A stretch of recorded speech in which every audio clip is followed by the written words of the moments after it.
काय म्हणता तुम्ही येताच तुमचं जोरदार स्वागत होतंय. सगळे तुमचे फॅन्स तुमचं स्वागत करतायत आणि लोकमत फिल्मीकडून मी निलेश अडसूळ तुमचं खूप खूप स्वागत करतो आजच्या लाईव्ह मध्ये. थँक्यू. सार प्रवाह वाहिनीवरील एक लोकप्रिय मालिका मन धागा धागा जोडते नवा आणि या मालिकेतील दोन स्टार्स, दोन कलाकार सार्थक आणि आनंदी म्हणून तुम्ही प्रेक्षकांमध्ये प्रसिद्ध आहात. दिव्या पुगावकर आणि अभिषेक रहाळकर दोघांचंही मी लोकमत फिल्मीच्या वतीने खूप खूप स्वागत करतो. आणि आणि आता आपण लाईव्हला सुरुवात करूया. सगळ्यात पहिले कसे आहात तुम्ही दोघेही? मजेत, मस्त. म्हणजे मला हा प्रश्न खरं तर अभिषेकला विचारायचा आहे, कारण की त्याचं आता नुकतंच लग्न झालंय ना, त्यामुळे म्हणून विचारलं की तू कसा आहेस बाबा. लग्न झालंय आता मालिकेत. हा, मग हिचं पण झालंय की मालिकेत. हा, पण मेनली पुरुषांना जरा जास्त बर्डन येतं मी असं ऐकू नये म्हणून म्हटलं की तुला विचारावं की बाबा तुला आनंदी आता काही त्रास देते का, तुला काही बर्डन येतंय का लग्नाचं? मला खूप त्रास देते. नाही अजिबात त्रास वगैरे ती देत नाहीये. त्रास देणारी वेगळीच व्यक्ती आहे आमच्याकडे. एक आरव आहे मस्त. तर आता मी लग्न झाल्यानंतरचे पुढचे एपिसोड सुरू करायला, शूट करायला सुरू केलंय आणि लग्नाच्या एपिसोड्सला पण मजा आली खूप, कारण स्टार प्रवाहाचे पण बाकीचे सगळे आमचे बरेचसे मित्रमैत्रिणी आले होते किंवा आमची सगळी फॅमिली होती. त्यामुळे आम्ही खूप मजा केली, खूप धमाल केली. अजूनही तुम्ही बघू शकता मागे डेकोरेशन वगैरे बरंच उरलंय. आम्ही न्यू देत नाहीये त्यांना. लग्नाचं वातावरण थोडा दिवस टिकलं पाहिजे. असू द्या. फील गेलं नाही पाहिजे इतक्यात. फील नाही गेला पाहिजे. करेक्ट आहे. सगळ्यात पहिला म्हणजे प्रश्न असा होता की एकतर या मालिकेत तुमचं लग्न झालंय, प्रेक्षक खूप आनंदीसाठी प्रेक्षक खूप आनंदी आहेत की तिचं लग्न झालंय. पण हे लग्न जर आपण बघितलं तर आधी एक वेगळं लग्न होतं आणि मग म्हणजे आधी घाईघाईत लग्न झालं आणि आता रीतसर लग्न होतंय. सो तुमच्या दोघांसाठी हा प्रवास कसा होता, म्हणजे त्या लग्नापासून ते या लग्नापर्यंतचा? खूप नाही, आता बोललं पाहिजे. अभिषेकने आता बोललं पाहिजे. नाही, तिला एक खूप इंटरेस्टिंग मेसेज आला होता, पण जाऊ दे. नाही आता अभिषेकने बोललं पाहिजे. कुणाचं नाही सांगत ना. हा, नाव नको सांगून मेसेज सांगितलं पाहिजे. तिला परत मेसेज आलाय त्या व्यक्तीचा. तिला असा मेसेज सांगू ना. हा, अर्थात नाही सांगत काय. तिला असा मेसेज आला तर कसा आहे दुसरा नवरा. कसा आहे तुझा दुसरा नवरा. नाही, पण जोक सपाट. आमच्या दोन्ही कॅरेक्टरसाठी तो प्रवास खूप छान होता. खरं तर त्या पहिल्या लग्नाचा पण एक किस्सा आहे. म्हणजे पहिलं ते जे आम्ही केलं होतं लग्न, ते असं होतं की तिला तिच्या घरातनं बाहेर काढतात आणि मी तिला घरी घेऊन येतो माझ्या. आणि माझी आई काकू वगैरे विचारतात की तू घेऊन आलास हिला, ती कुठल्या अधिकाराने घरात राहणार म्हणून, तर कुठल्या नात्याने घरी राहणार. आणि म्हणून मी तिच्याशी दाखवायला म्हणून लग्न करतो आणि तिच्या काय भांगेत सिंदूर बिंदूर भरतो असं. पहिलं लग्न हे त्यांच्या मर्जीने झालं होतं, फक्त सार्थक सरांच्या मर्जीने. आताचं जे लग्न आहे ते सगळ्यांच्या मर्जीने झालेलं आहे. तर तेव्हा आमचे जे डिरेक्टर होते त्यांना बघायचं होतं की ते कसं लागणार, कारण त्याची रिहर्सल करणं शक्य नव्हतं. कारण तिच्या केसात बिसात ते लागला सिंदूर तर पूर्ण आंघोळच करावी लागणार, तिला केस धुवावे लागणार वगैरे रिटेकसाठी असं. हा, त्यामुळे त्या रिहर्सलसाठी आमचा इथला असोसिएट डिरेक्टर एडी, त्याच्यानंतर एक कॅमेरा मॅन आहे रॉय, तो एक मेकअपवाला अक्षा, अजून कोण, एवढंच. अशा 4 जणांशी मी आधी लग्न केलं. त्यांच्या भांगेमध्ये सिंदूर भरून दाखवलं आणि मग हिच्याशी लग्न झालं. पण म्हणजे कसा होता हा प्रवास? म्हणजे लग्नाची आत्ता जे लग्न झालं, सागर संगीत लग्न म्हणू, विधिवत लग्न म्हणू, आणि अगदी जेव्हा मालिकेत लग्न होतं तेव्हा जवळजवळ आपण एक लग्नासारखंच ते लग्न एन्जॉय करतो. लग्नापेक्षा जास्त झालं. 2 दिवस आमचं संगीत शूट झालं. हा, ते 2 दिवस लग्नाचं शूट. ऍक्च्युअल लग्नापेक्षा जास्त हे झालं, पण खरंच खूप मजा. मला तेच विचारायचं होतं की काय म्हणजे ती कसं एन्जॉय केलं इतकं सगळं? हे खरं लग्नालाही लाजवेल असं लग्न तुम्ही दोघांनी कसं एन्जॉय केलं? हो, मी म्हणलं आम्ही खूप एन्जॉय केलं, कारण तो एक प्रवास पण खूप छान झाला दोन्ही कॅरेक्टर्सचा. की म्हणजे ती घरात आली, मग त्याच्यानंतर तिला हळूहळू सार्थक माणूस म्हणून कसा आहे हे कळायला लागलं. मग एक वेळ अशी आली की ती कम्पेअर करायला लागली तिचा आधीचा जो काय अनुभव होता, म्हणजे अंशुमन जो तिचा आधीचा नवरा होता, की तो माणूस म्हणून, तो पुरुष म्हणून कसा होता आणि हा कसा आहे. त्याच्यानंतर मग हळूहळू ती सार्थकच्या प्रेमात पडायला लागली आणि पुन्हा घरी आईने तिला चॅलेंज दिलं की तू स्वतःला सिद्ध करून दाखव. ते तिने कम्प्लीट केलं. असे खूप अनेक हर्डल्स पार करून शेवटी असं झालं की म्हणजे आईनी पण तिला ऍक्सेप्ट केलं, आनंदी पण प्रेमात पडली सार्थकच्या, आणि मग त्याच्यानंतर हे लग्न. त्यामुळे आणि गंमत अशी होती की त्याच ज्या व्हेन्यूला आधी आनंदी आणि आदर्शाचं म्हणजे माझ्या चुलत भावाचं लग्न होणार असतं, त्याच व्हेन्यूला आम्ही तिथेच सगळं पुन्हा शूट केलं. त्याच्यामुळे आम्हाला तो पण एक वेगळाच नॉस्टॅल्जिया होता की याच ठिकाणी ते पण करत होतो. पण ह्यावेळेस खूप मजा आली, कारण यावेळेस प्रेशर जरा कमी होतं टेलिकास्टचं. मागच्या वेळेस असं होतं की खूपच तोंडाशी आलेलं होतं, त्यामुळे आम्हाला खूप महा एपिसोड होता, 2 तासाचा महा एपिसोड होता तो लग्नाचा, त्यामुळे खूप प्रेशर होतं. यावेळेस प्रेशर काही नव्हतं, कारण बँक होती थोडीशी 3-4 एपिसोडची आणि हळूहळू आम्ही शूट करत होतो, त्याच्यामुळे प्रेशर नव्हतं. त्यामुळे आम्ही जास्त एन्जॉय करू शकलो. आणि लग्नामध्ये जे आपण म्हणू महत्वाचं की मजा जास्त आहे. डान्स आम्ही केलेला, छान कोरिओग्राफर्स होते, त्यामुळे सगळ्या फॅमिलीनी हिची फॅमिली, राजाध्यक्ष फॅमिली, त्यांनी डान्स केले. आणि खूप म्हणजे तुम्ही बघाल आजच आहे, मला वाटतं ना टेलिकास्ट आज आहे. येस. अक्षरशः रमेश वाणी असतील,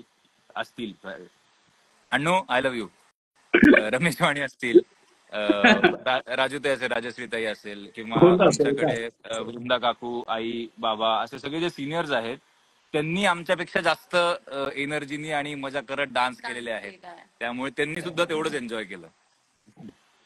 अर्थात. मला आता तेच विचारायचं होतं की लग्न जेव्हा होतं, म्हणजे आपल्या घरात भावा बहिणींची लग्न होतात, नातेवाईक, पण लग्नात गोंधळ असतो, गडबड असते, काहीतरी किस्से घडत असतात, कुणीतरी पडत असतं, धडपडत असतं. तर या लग्नाच्या प्रोसेसमध्ये तिथे काही किस्से झाले का, की म्हणजे लग्न राहिलं बाजूला आणि त्यातनं एक वेगळीच फन चालू आहे, वेगळाच एक एन्जॉयमेंट चालू आहे, असं काही किस्से घडले का या लग्नाच्या प्रोसेसमध्ये?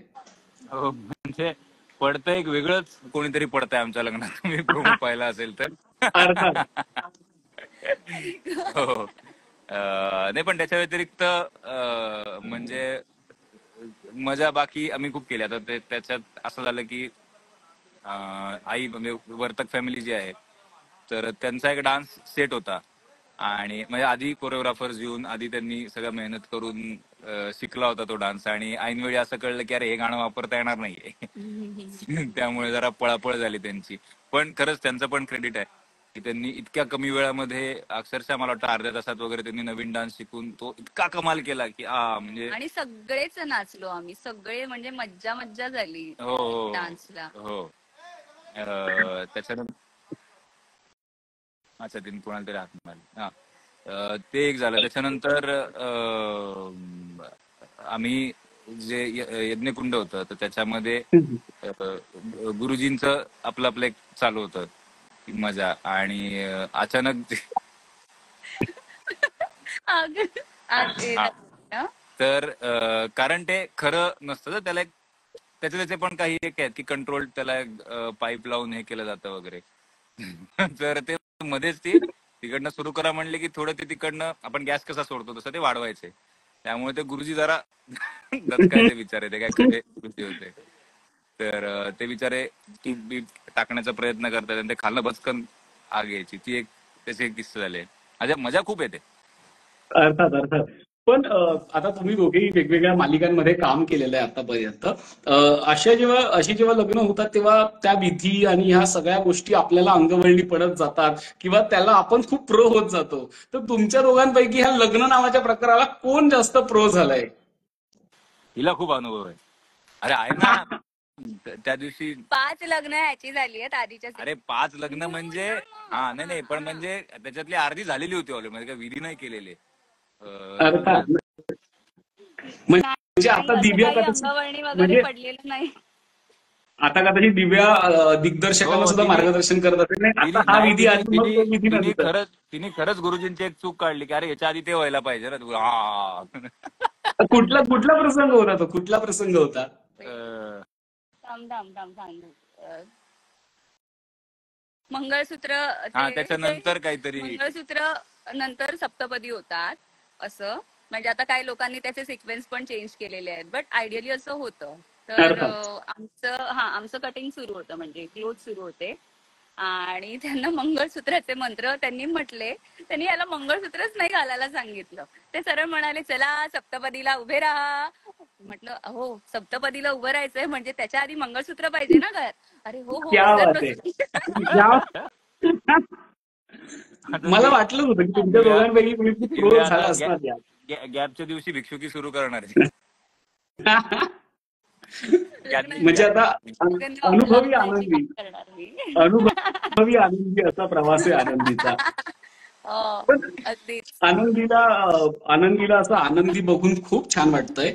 पण आनंदी या मालिकेमध्ये जर आपण बघितला मालिकेचा प्रवास, तर तुझ्यावरती खूप अन्याय झालाय, बरोबर? म्हणजे लग्न बराच. आधीच म्हणजे त्या घरी आणि मग परत इथे आल्यानंतर काकूकडनं खूप अन्याय झाला, अत्याचार झाला. पण कधी कधी असा कंटाळा येतो का की आता अरे खूप अत्याचार झाला, आता मला खूप आज कंटाळा आला, आता जरा दुसरा काहीतरी अत्याचार करा वगैरे, असं काही होतं का, मनात येतं तुझ्या? येतं पण ऍट दी एंड कसं असतं की एकतर आपल्यापेक्षा जास्त लेखकांना, अर्थात. डिरेक्टर जे आहेत त्यांना, चॅनल आहे त्यांना कळत असतं.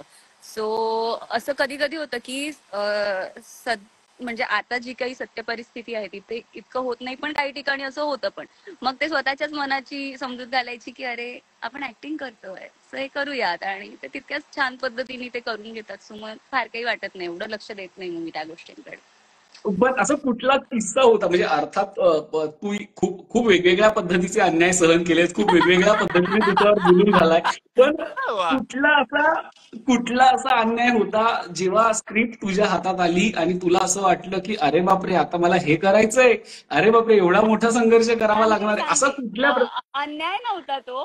भांग पिऊन मला ऍक्टिंग करायची होती, जे मी पहिल्यांदा केलं होतं. आणि मला ते हातात आल्यानंतर, म्हणजे जेव्हा स्क्रिप्ट मला कळली की असं असं काहीतरी करायचंय, माझं असं झालं अरे देवा आता हे करायचंय का, मग ह्याच्यासाठी कसे काय आणि कशा गोष्टी. मग सरांकडून जरा मी, सर तुम्ही मला सांगितलं नाही.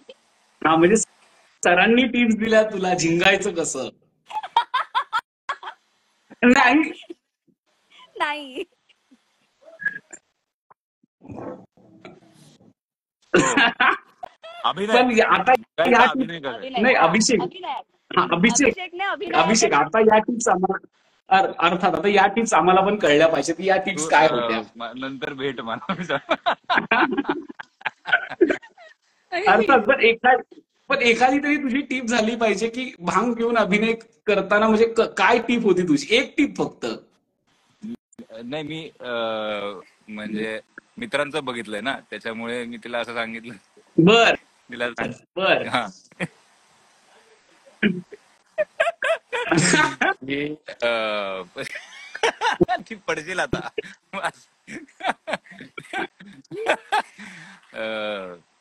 की जो तर्रीत आहे माणूस तो ना खूप स्पष्ट बोलण्याचा प्रयत्न करतो, किंवा रादर बोलतो स्पष्ट, फक्त पसरतो. म्हणजे नाशिकला जाता आता मध्येच संगमनेरला टर्न मारतो, असं होतं त्याचं. अगदी हा अगदी. पण इतकी गोड फॅमिली आहे तुमची, वर्तक फॅमिली असेल, राजाध्यक्ष फॅमिली असेल. आपण जेव्हा मालिकेच्या सेटवरती असतो, आपण 12-12, 14-14 तास शूट करत असतो, दिवस रात्र त्या वातावरणात असतो. मग तिथेच कुणीतरी आपलं आई होत असतं, कुणीतरी मैत्रीण होत असतं, कुणीतरी आपला भाऊ बहीण, असं सगळ्या नात्यात आपण ते जगत असतो, तो सेट, ते वातावरण. तुमच्या सेटवरचं वातावरण कसं आहे? कुणाच्या काय गमती जमती चालतात? कोण मायेनं भरवतं, कोण खाऊ करून आणतं, काय गमती जमती आहेत मन धागा धागाच्या?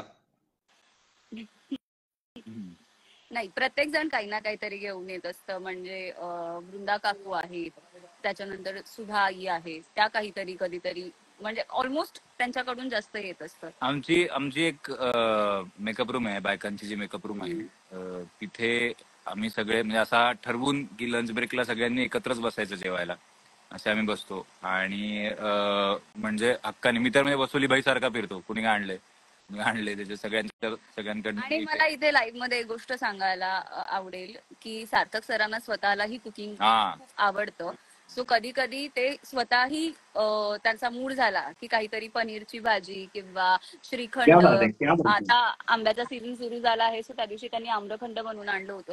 सो हे ते क्या स्वतः बात आहे. बनवून. हो. वेळ असला मूड झाला तर मी आणतो करून, पण बऱ्याचदा म्हणजे हे जे घरनं येतात ना त्यात, आणि ते पण सगळे एक स्ट्रॉ घेऊन येतात. म्हणजे 2 पोळ्या असतील तर माझ्यासाठी आणखीन 2 आणले, किंवा अशा पद्धतीने सगळे अगदी घेऊन येतात एकत्र. परत मी नाशिकचा आहे, त्याच्यामुळे आमच्याकडे भत्ता नावाचा एक खूप कमाल आयटम मिळतो. अगदी तर हा, आम्ही सगळे मिळून, आता जेव्हा सगळे असतील तेव्हा आम्ही 2-2 किलोचे असे किंवा 4-4 किलोचे घेऊन येतो मोठे पॅकेट्स. आणि मग इकडे कांदा, कोथिंबीर, कैरी वगैरे असं सगळं आम्ही एकत्र चिरून इकडे मोठा भत्ता बनवतो. आणि अख्खा सेट, म्हणजे सेटवरचा प्रत्येक माणूस ते खातो, तेवढा वेळ आम्ही एन्जॉय करतो सगळे. वा. असं होत नाही की आम्हीच खाल्लं त्यांनीच ऍक्टर्सनीच खाल्लं, असं होत नाही. सगळे एकत्र येऊन हे करतो. लंच ब्रेकला पण, असं नाश्त्याच्या ब्रेकला पण सगळं युनिट जे आहे ते एकत्र जेल झालंय. म्हणजे असं नाही होत की फक्त ऍक्टर्स त्यांचं आपापसात काहीतरी चालू आहे. अगदी जेवढे बरोबर. ऍक्टर्स एकमेकाशी बंकस करतात तेवढाच आमचा डीओपी पण बंकस करतो. तितकेच आमचे मेकअपवाले पण बंकस करतात. साऊंड दादा पण तेवढे सगळे. त्यामुळे ना असं वाटतं की या सेटवरती जावं, इथे काम करावं. अगदी. सेटवरचं वातावरण खूप छान आहे, त्याच्यामुळे मग 12-13 तास तुम्ही एका जागी थांबू शकता. पण दिव्या काय बनवते? दिव्याच्या हातचं कुठला पदार्थ दिव्याच्या हातचा तो ती सेटवर आणते की काहीच आणत नाही? दिव्या काय बनवते माहितीये का? दिव्या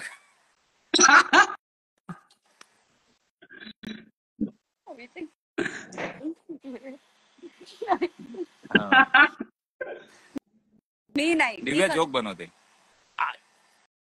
हा, मी काहीही असं मला नाही म्हणजे कुकिंग अगदी आवडत नाही असं नाही, पण मला पॅकअप नंतर मी घरी गेल्यावर मी माझा वेळ झोपा काढण्यात घालवते खरं सांगायचं तर. आणि परत सकाळी उठून यायचं असतं. पण मी नाही, माझी आई खूप छान स्वयंपाक करते.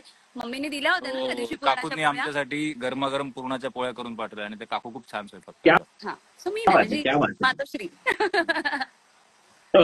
पण आता मला सार्थकला विचारायचंय, सार्थकच्या म्हणजे अभिषेकला विचारायचंय, त्याच्या या आधी एक मालिका होती त्यातली एक भूमिका, म्हणजे तो असा शांत, स्थितप्रज्ञ, असा गोड गुणी असा मुलगा दाखवलाय. खऱ्या आयुष्यात खरंच सेटवरती तो तसा इतका गोड गुणी आहे का? आणि याचं उत्तर दिव्या देणार आहे. प्लीज, हा, हे तुला मला तुला हा मी हा खूप हा तसा आहे. अजिबातच नाही. अजिबातच नाही, अजिबात नाही. अभिषेक खूप आगाऊ आहे, पण पण तो त्याच्या तिथं खोड्या, नाही. पण त्याच्या हा, पण खोड्या सांग ना, त्याची की खोड्या काय खोड्या सांगते करतो तो? ना. कोणी झोपा काढत असेल सेटवर तर त्यांचे फोटो काढायचे, त्यांचे व्हिडिओ काढायचे. माझा मोबाईल लपवून ठेवायचा, ही एक सवय आहे त्याला. मी अशी बसलेली असेल तर माझी चप्पल मुद्दाम लातेने उडवून द्यायची कुठेतरी, जी या टोकापासून त्या टोकाला जाईल, इतका त्याचा अट्टहास असतो. त्यानंतर बऱ्याच आहेत, म्हणजे अशा सांगायला बसलं ना तर आता हे ते लाईव्ह तीनच्या वर काय सुचत नाहीये, त्यामुळे मी काय करत नाही, मी खूप शांत. हे लाईव्हचं सेशन ना अपूर्ण काय म्हणतात ते शोध ते तेच सांग ते, ना. हा करेक्ट आहे, पोहोचला एक त्याला भावना. प्रश्न आहे तुमच्यासाठी. आपण मगाचपासून खूप गप्पा करतोय, धमाल करतोय, पण त्याच्यात एक प्रश्न असा आहे की सिरियस काम करणं खूप अवघड असतं का? कदाचित मला असं वाटतं याचं उत्तर आनंदीकडनं अपेक्षित असेल त्यांना. सिरियस काम करणं खूप अवघड असतं का? नाही, सिरियस पेक्षा मी खरं जेन्युइनली सांगेन की विनोद करणं, कॉमेडी करणं जास्त अवघड असतं. अवघड आहे खरंच. नाही म्हणजे जेव्हा तुम्ही त्या कॅरेक्टर, मला असं वाटतं ते कॅरेक्टर मध्ये जेव्हा तुम्ही असता, की आता मी बोलते तरी मी दिव्या म्हणून बोलते असं मला वाटतं, मी आनंदी म्हणून फार कमी बोलते. पण जेव्हा मी आनंदी म्हणून स्क्रिप्ट माझ्या हातात येते तेव्हा ते आपोआप एक बॅकअपला मिनिट, पण हे बघ, सॉरी, नाशिकचे लोक शांत असतात खूप. मला आवडली एक कमेंट. कोण आहे? पाटील प्राची. हा, सॉरी, कंटिन्यू. हा. तर त्यामुळे इतकं काही अवघड नाही, फक्त ते तुमची कन्सिस्टन्सी असणं फार महत्वाचं वाटतं मला त्यामध्ये. अगदी अगदी. तुमच्यासाठी खूप कमेंट येतात की तुमची जोडी लोकांना खूप आवडते, मी तुमची सिरियल रोज बघते आणि तुमच्या जोडीसाठी खूप विशेष कमेंट येत आहेत. पण आता आपल्या मुलाखत आपली खूप छान सुरूच आहे, पण त्याच्यामध्ये एक मला आनंदीसाठी प्रश्न विचारायचा होता की आनंदीची पहिली मालिका जी आहे ती म्हणजे मुलगी झाली हो, बरोबर ना? त्याच्यामध्ये एक वेगळा तुझा ट्रॅक होता की मुलीचंच प्रतिनिधित्व करत होती की मुलींच्या बाबतीत सशक्तीकरण आणि सगळं. आणि पुन्हा एक अशी मालिका की जी स्त्री म्हणजे काय म्हणतात घटस्फोटित महिलांचं प्रतिनिधित्व करते किंवा त्या महिलांच्या आयुष्यावरती भाष्य करते. तर एक म्हणजे आनंदी म्हणून किंवा दिव्या म्हणून तर तू त्याच्याकडे बघतेस, पण एक महिला म्हणून ही तुझी जर्नी खूप वेगळी आहे इतर अभिनेत्रींपेक्षा, कारण की दोन्ही मालिका तुझ्या खूप विचारी आहेत. तो अभिनेत्री म्हणून आणि एक महिला म्हणून कसं बघते ह्या दोन्ही विषयांकडे? जेव्हा मला पहिली मालिका मुलगी झाली हो ही मला कळलं की मी त्याच्यामध्ये असं पात्र साकारणार आहे. त्यावेळेस माझ्यासाठी सगळ्यात आधी मोठा चॅलेंज होता की न बोलता ऍक्टिंग करायची आहे. पण मग हळूहळू जे डिरेक्टर होते किंवा तिथलं वातावरण ज्या पद्धतीने सरांनी जे सेट केलं होतं त्यामुळे हळूहळू गोष्टी कळत गेल्या. आणि मला असं वाटतं की जे म्हणतात की practice makes you perfect. So त्या पद्धतीने तो माझा प्रवास होता. आणि अगेन आनंदी म्हणून जेव्हा मला कळलं की आता आनंदी हे कॅरेक्टर प्ले करायचं, अगेन माझ्या समोर खूप मोठं प्रश्नचिन्ह होतं की अशी एक स्टोरी आहे. आणि म्हणजे खरं तर मला आनंदीबद्दल जास्त बोलावंसं वाटेल कारण हे प्रश्न आजही समाजात आहेत आणि अशा अगदी कितीतरी महिला आहेत ज्या या सिच्युएशनला फेस करतात. म्हणजे आनंदीच्या आयुष्यात तरी सार्थक सारखा आता नवरा लाईफ पार्टनर आलेला आहे, पण काही महिलांच्या आयुष्यात ती गोष्टही नाही घडत आणि त्यांना अख्ख्या नाहीये. जगाला द्यायचं असतं. तर कुठेतरी माझ्यासाठी तो टास्क होताच, पण तितकंच आमचं लिखाण जे आहे ते लिखाणातून काही गोष्टी येतात, डिरेक्टर कडून काही गोष्टी येतात. अभिषेक पर्सनल तोही ऍक्टर कडून खूप छान आहे, सो तोही काही गोष्टी मला आता बोलते ह्याच्याबद्दल कधीही मी चांगलं म्हटलं ना की त्याचा पहिला लुक माझ्याकडे असा का जातो मला कळत नाही. जो तोही काही गोष्टी मला सांगतो कारण त्याचं वाचन खूप छान आहे. सो अशा पद्धतीने मी त्या गोष्टी समजून मग ते कॅमेरा समोर परफॉर्म करायचा प्रयत्न करते. अगदी अगदी बरोबर. पण मला सार्थकला विचारायचं होतं की बऱ्याचदा घटस्फोटित महिलांकडे बघताना आपला दृष्टिकोन वेगळा असतो किंवा अशा महिला जेव्हा पुनर्विवाहाचा विचार करतात तेव्हा त्यांना घटस्फोटित पतीच बघितले जातात. पण या मालिकेची सगळ्यात चांगली गोष्ट म्हणजे एक वेगळा विचार त्यांनी मांडलेला आहे की सार्थक आहे की ज्याचं लग्न झालेलं नाहीये कुठेही आणि तो अशा मुलीच्या प्रेमात पडलाय किंवा तो तो ठामपणे त्या मुलीच्या मागे उभं राहिलाय. सहसा अशा केसेस होत नाहीत किंवा हे खूप रेअरली आढळतं आणि अशा पुरुषाची भूमिका तुला करायला मिळणं, सो त्याच्याकडे कसं बघतोस तू? मला खरंच हे जेव्हा कळलं तेव्हा मला खूप आनंद झाला होता की माझी एक काय म्हणू आपण एक इच्छा आहे किंवा एक माझा प्रयत्न असतो कायम की चांगल्या गोष्टींचा चांगल्या कथांचा मला भाग व्हायचा असतं. आणि म्हणजे स्टार प्रवाह कायमच अशा प्रकारच्या प्रोग्रेसिव्ह गोष्टी सांगत असतं लोकांना, ज्याला आपण म्हणू मनोरंजनातून प्रबोधन ज्याला म्हणता येईल. तर मला जेव्हा कळलं की अशा प्रकारची गोष्ट आहे तेव्हा मला खूप आनंद झाला. कारण मला आवडेल अशी विचारसरणी प्रमोट करायला किंवा अशा प्रकारचा विचार लोकांसमोर ज्या सिरियल मधून पोहोचवला जातो त्याचा भाग व्हायला. जो सिरियलचा से पण आहे की म्हणजे व्यक्ती महत्वाची आहे, तिचा पास्ट. आणि आजकाल आपण आता 2024 सुरू झालेलं आहे, म्हणजे ब्रेकअप्स वगैरे तर होतच असतात. त्यामुळे तितकं तसंच लग्नाचं पण आहे. मला वाटतं की दोन व्यक्ती जेव्हा लग्न करतात एकमेकांशी, त्यांना असं वाटतं की आपण कदाचित चांगलं आयुष्य एकत्र जगू शकतो. आणि म्हणजे वेगवेगळ्या कारणांमुळे होऊ शकतात घटस्फोट. असं नाही की कोणी एक वाईट आहे किंवा नाहीये. प्रेम असलं एकमेकांबद्दल तरी कम्पॅटिबिलिटी नसू शकते, त्याच्यामुळे पण अगदी ब्रेकअप्स म्हणू किंवा घटस्फोट होतात. मग म्हणजे उगाच सुखी नसताना एकत्र उगाच आयुष्य काढत राहणं, ढकलत राहणं, फक्त घटस्फोट घ्यायचा नाही म्हणून. याच्यापेक्षा ते नातं तिथे थांबवून दोघांनी एकमेकांच्या आयुष्यात सुखी होणं कधी बेटर आहे. त्यामुळे अगदी व्यक्तीला असं मला वाटतं की म्हणजे सार्थक पण करतो आनंदीच्या बाबतीत की तिला तिच्या स्वतःच्या पर्सनॅलिटीवर जज करतो. आनंदी व्यक्ती म्हणून कशी आहे हे बघतोय, त्या गोष्टीच्या प्रेमात पडलाय. तिच्या आयुष्यात मागे काय झालंय काय नाही याच्यानी फरक नाही पडत. जे मला वाटतं कदाचित उलट जर असतं सार्थक घटस्फोटीत असता तर हा विचार पण आला नसता लोकांच्या मनात की अरे अगदी हा मग मुलीच्या बाबतीत का विचार करायचा. परफेक्ट. मला खूप आनंद झाला या अशा गोष्टीचा मला भाग होता त्याचा. अर्थात अर्थात म्हणूनच मी हा प्रश्न विचारला. आनंदी आणि सार्थक दोघांनाही मला विचारायचं आहे की मालिकांशी तर तुम्हाला माहितीये की लोक खूप अटॅच असतात, लोक खूप बोलत असतात, आपल्याला प्रतिक्रिया येत असतात आणि आता सोशल मीडियामुळे हे नातं खूप आपलं जवळ जवळ जवळ आलंय खूप. तर तुम्हाला या मालिकेच्या संदर्भात, या सगळ्या स्टोरी लाईनच्या संदर्भात काही कमेंट येतात का, बऱ्या वाईट, किंवा काय तुमचा अनुभव आहे कमेंटच्या बाबतीत की अनेक घटस्फोटित महिला असतील त्या तुमच्याशी बोलतात का, किंवा काही कमेंट करून सांगतात का. आता आय गेस आपल्याच ह्याच्यावरती एक कमेंट होती की तुमची सिरियल बघून मला खूप धीर मिळतो वगैरे. तर अशा काही कमेंट तुम्ही अनुभवल्यात का, किंवा असे काही फॅन्स तुम्ही अनुभवलेत की? खूप कॉमेंट्स येतात अशा. मला पर्सनली बऱ्याच स्त्रियांच्या अशा कॉमेंट्स येऊन गेल्या आहेत. जसं मी मगाशी म्हटलं की आनंदीच्या आयुष्यात ही जी स्टोरी आहे ही जरी सत्य घटनेवर आधारित असली तरी काल्पनिक आहे. पण अशा गोष्टी आजही घडतात आणि मला असाच एक मेसेज आला होता ज्याचा मी स्क्रीनशॉटही काढून ठेवलाय की हे घडतं पण आता आनंदीच्या आयुष्यात सार्थक आहे, तशा बायकांच्या आयुष्यात कुणीच नसतं. त्यांना जसं मी मगाशीही करेक्ट. म्हटलं की त्यांना स्वतःचा संघर्ष हा स्वतःच करावा लागतो. कित्येकदा अगदी आनंदीच्या आयुष्यात तिचे आई अण्णा आहेत जे तिच्या पाठीशी खंबीरपणे उभे आहेत, पण काही परफेक्ट. मुलींना त्यांचे पॅरेंट्सही सपोर्ट करत नाहीत. सो असे बरेच मेसेजेस येतात जे ऐकून खूप वाईटही वाटतं आणि कुठेतरी छानही वाटतं की आपण एक अशा विषयाचा भाग आहोत. परफेक्ट. पण आता काय म्हणतात की एक खूप सुंदर वळणावरती गोष्ट आहे. लग्न झालेलं आहे, सगळे प्रेक्षक आनंदी आनंद आहे सगळीकडे, आणि अशातच आता एक प्रोमो आलाय की आता जो सगळं काही लग्न छान झालंय, आता लग्न झालं कालपासून सगळ्या रील्स फोटोज व्हायरल होत आहेत आणि कुणीतरी त्या एका अग्निकुंडात येऊन पडतंय. तर आता हा ट्विस्ट काय, सगळ्यांना धक्का बसलाय. अगदी तुम्ही पूर्ण नाही सांगितलं तर एक हिंट तरी बनतीये की आता प्रेक्षकांना काय धक्का बसणार आहे.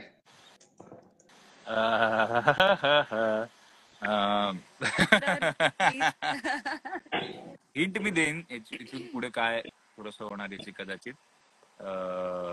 कोण आहे हे सांगण्यापेक्षा मी असं म्हणेन की दुराव्याने प्रेम वाढतं असं म्हणतात, त्यामुळे आनंदी आणि सार्थक मधलं प्रेम इथून पुढे वाढतच जाईल. अर्थात अर्थात. मला आता अगदी शेवटचे काही प्रश्न त्याच्यामध्ये असं विचारायचं होतं की आता लग्न झालंय आणि अर्थात उखाणा तर व्हायला पाहिजेच तुमच्या दोघांकडनंही. इतके लोक तुम्हाला ऐकतायत आज, तर काय काय दोघांकडनं काय उखाणा झाला पाहिजे, उखाणा.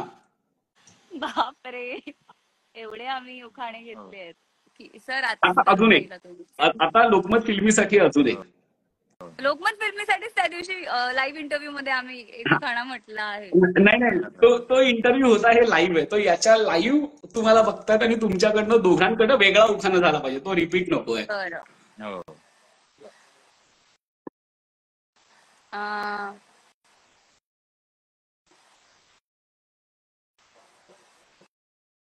हम्म. हम्म. नाही बाई. नाही नाही नाही नाही नाही, नाही, असं कसं.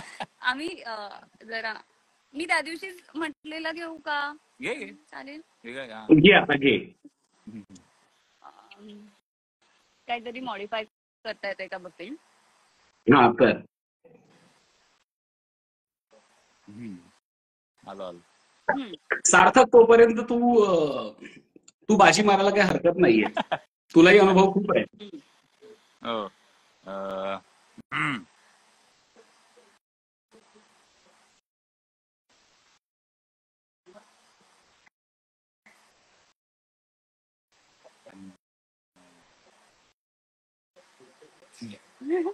चालेल. हा रेडी हम्म. होऊन जाऊ दे. माझ्या लग्नात मीच नाचलो आनंदाच्या भरात. क्या माझ्याच बात आहे. लग्नात मीच नाचलो आनंदाच्या भरात. फायनली आनंदी लग्न करून आली घरात. क्या बात आहे, क्या बात आहे. आता आनंदी. हा प्रत्येक म्हणजे आता ज्या कॉमेंट्स येतात त्याच्यावरून मी हे जुळवायचा प्रयत्न करते. प्लीज मला जज करू नका. प्रत्येक मुलीला तिच्या आयुष्यात हवा असतो प्रेमाचा दुवा. प्रत्येक मुलीला तिच्या आयुष्यात हवा असतो प्रेमाचा दुवा. सार्थक रावांचं नाव घेते. पाहायला विसरू नका आमची मालिका मन धागा धागा जोडते नवा.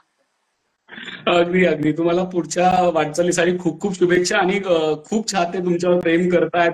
अनेकांनी असंही कमेंट विचारली की तुमचं रील कपल रिअल कधी होणार, तुमच्या मनाचे धागे कधी जुळणार, असे बरेच प्रश्न आहेत. पण आता आपण सध्या या नोटवरती थांबूया. तुमच्या मालिकेला आणि पुढच्या प्रवासाला खूप खूप शुभेच्छा लोकमत फिल्मीकडून. Thank you so much. Thank you. Yes, bye. Bye bye. Hope so तुम्हाला मजा आली असेल. हो मजा आली मजा मजा आली. Thank you. Bye. Thank you. Yes, thanks a lot Abhishek. Thanks a lot Divya. Thank you. Bye.